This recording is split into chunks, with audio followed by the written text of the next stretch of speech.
maganda to kasi minsan pag napapansin natin kapag maayos ang buhay, madalas, ang dali magpasalamat sa Diyos. Pero kapag may problema, may pinagdadaanan, actually mapapansin mo doon lumalalim ang relasyon natin sa Diyos. Kapag may sakit ang isang tao, sa tagal ko nagpapastor, na obserbahan ko lang naman to, no? Ang tao mas malapit, mas nagdadasal, nagsisimba, kapag may hinihiling ba, panawalan sa trabaho, kapag may pinagdadaan ng depresyon, pinansyal, kung ano-anong problema, para lumalalim. Obserbasyon ko lang naman yan. Ano? Hindi dahil gusto natin ng trouble, kundi normal to, part to ng buhay. Sabi nga ni Jesus, in this world you'll have trouble. Pero ang ganda rin yung sinabi niyang kalahati ng verse na yon. But take heart kasi sabi niya, I have overcome the world. Hindi sinabi ni Jesus na baka magkaroon kayo ng problema. Ang sabi niya, you will have trouble. Pero ito po magandang balita. Hindi tayo pinababayaan ng Diyos sa gitna ng trouble. Sabi niya sa Salmo 50, versikulo 15, tumawag kayo sa akin sa oras ng inyong kagipitan at ililigtas ko kayo at ako'y iyong pararangalan. Imayin lang po natin ng konti dito. Ano? Sabi sa English, call on me in the days of trouble. I will deliver you and you will honor me. Sabi po dito, ang trouble ay imbitasyon para lumapit sa Kanya. Mapapansin niyo, sinabi ni Jesus,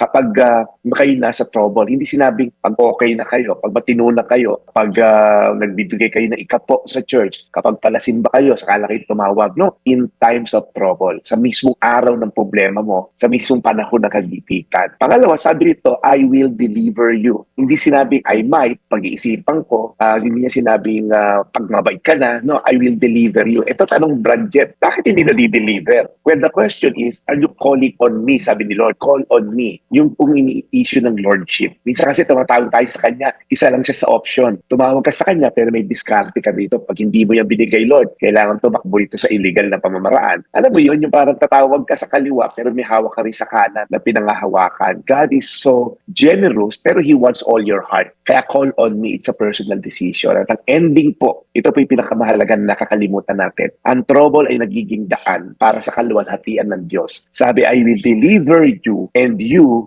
will honor me. Mapapansin niyo po yung progression. May trouble, may calling on God, may deliverance, and then may worship sa huli. Alam niyo po, may mga pinagaling ni Jesus sa Biblia, pagkatapos pagalingin, they worship God. They became a follower, most of them, of Jesus. Kaya again, as I end, kapag dumating ang trouble, tumawag tayo sa Diyos, it's a personal calling, and at the same time, we give glory to God. Yung kagalingan mo ngayon ay daan para maluwalhati ang Diyos. Kaya po, again, hindi dahil malakas ka, hindi dahil magaling ka, kundi dahil tapat ang Diyos sa atin. Salmo 50, versikulo 15, tumawag kayo sa akin sa oras ng inyong kagipitan at ililigtas ko kayo at kayo ay aking pararangalan. Tayo pimanalangin, Panginoon, salamat po sa kabila ng mga pinagdadaanan na aming mga kababayan. Alam ko ikinananatiling tapat.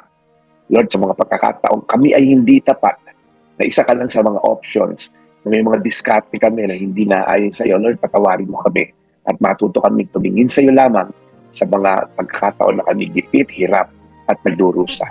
Sa pangalan ni Jesus. Amen. Today's Reflection with Pastor Jeff Eliscopides.